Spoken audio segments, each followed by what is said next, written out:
नमस्कार, आप देख रहे हैं न्यूज बाइस्कोप। इस वक्त आपके साथ मैं हूं शाम्भवी सिंह और रुक करते हैं हम खबरों का। बिहार कैबिनेट की बैठक खत्म हो गई है। कोरोना के खौफ के बीच बिहार कैबिनेट की बैठक मुख्य सचिवालय में हुई है। इस बैठक में कुल 6 एजेंडों पर मुहर लगी है।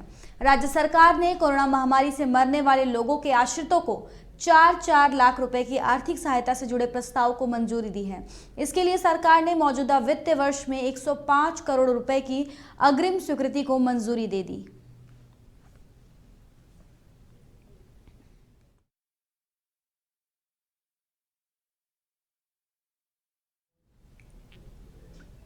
देश में जहां कोरोना संक्रमण की रफ्तार तेज हो गई है, वहीं जदयू के राष्ट्रीय अध्यक्ष राजीव रंजन सिंह उर्फ ललन सिंह, प्रदेश के उप मुख्यमंत्री तारकिशोर प्रसाद और रेणु देवी समेत 5 मंत्री कोरोना संक्रमित पाए गए हैं।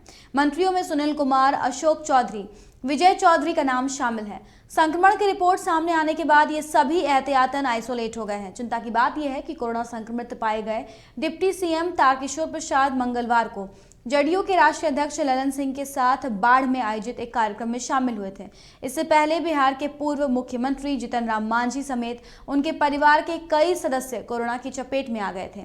मांझी परिवार के सदस्यों और पीए के अलावा उनके सुरक्षा गार्ड तक कोरोना की चपेट में आ गए हैं। सीएम नीतीश कुमार के करीबी और कैबिनेट के वरिष्ठ मंत्री अशोक चौधरी के साथ उनके कई परिजन भी कोरोना की चपेट में आ गए हैं। ऐसे में सभी तत्काल आइसोलेट होकर क्वारंटीन हो गए हैं।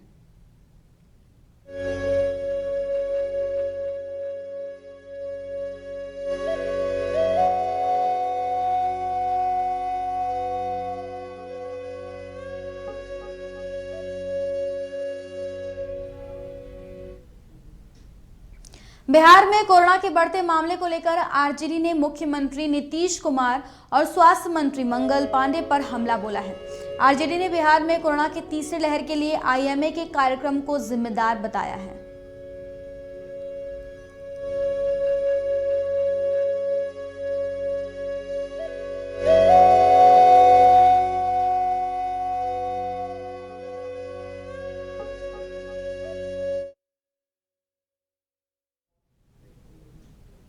ओमिक्रॉन को लेकर आईएमए के senior vice president doctor Ajay ने लोगों को चेतावनी दी है और कहा है कि ओमिक्रॉन की सुनामी आ सकती है। ऐसे में लोगों को सतर्क रहने की जरूरत है।